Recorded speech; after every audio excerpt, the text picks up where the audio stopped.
இனிய காலை வணக்கம். மலரும் நினைவுகள் பார்ட் 5. இன்றைய தினம் தூத்துக்குடி சங்கமேஸ்வரர் ஆலயத்தில் இசை நிகழ்ச்சியை நடத்தியுள்ளேன் 3 முறை. அதன் பிறகு கன்னியாகுமரி அம்மன் கோயிலிலும், வாசுதேவநல்லூர்,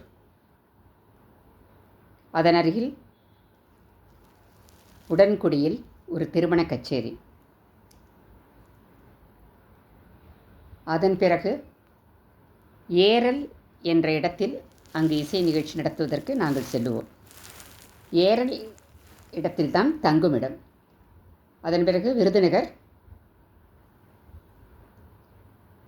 தென்காசி, ராஜபாளையம், ஸ்ரீவில்லிபுத்தூர் ஆண்டாள் கோயிலில் 3 முறை நிகழ்ச்சிகள் நடத்தியுள்ளேன். மார்கழி மாதம் திருப்பாவை நிறைந்த அந்த மாதங்களில் திருப்பாவை பாடல்கள் தப்பாமல் பாடியிருக்கின்றேன். 30 பாடல்களும் 30 ராகங்களில் ஆண்டாள் பாசுரம். அதன் பிறகு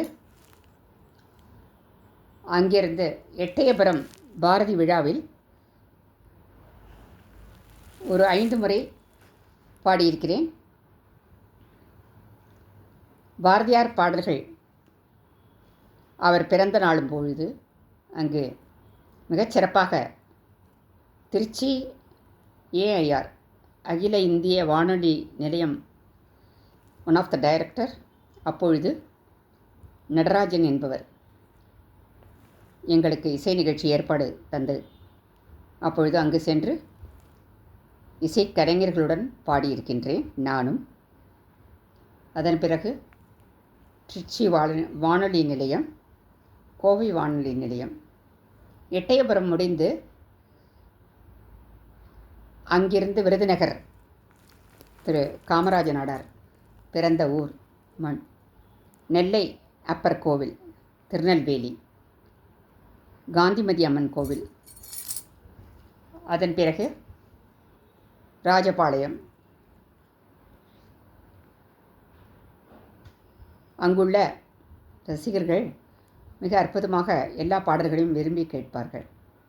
அதன் பிறகு மதுரை மீனாட்சி அம்மன் கோயில், திருப்பரங்குன்றம் கோயில், பழமுதிர்ச்சோலை கோயில். மதுரை மீனாட்சி அம்மன் கோயிலில் அதிக முறை பாடியிருக்கின்றேன். அங்கிருந்து ராமேஸ்வரம் ராமநாத சுவாமி கோயிலிலும் பாடியிருக்கின்றேன். அங்கிருந்து திருப்புல்லானி நவநீத கிருஷ்ணன் கோயிலில் திருமுருக கானம் என்ற பட்டத்தை எனக்கு கொடுத்தார்கள். அருமையான ஒரு திருப்புல்லானி நவநீத கிருஷ்ணன் கோயில், சிறிய ஊர், அற்புதமான ஆலயம் அங்கு அமைக்கப்பட்டிருக்கின்றது. ராமேஸ்வரத்தில்